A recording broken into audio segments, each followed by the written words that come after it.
Alright, let's check this out. Here's a little book.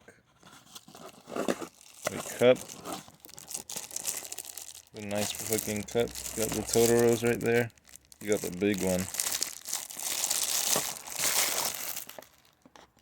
Looks pretty nice. Has a cool design inside. And then you peel this back. Lift the little cardboard. I'll move this huge box out of the way. You get a Totoro plate. It just has the little white ones on the bottom in the corner right there. As you can see.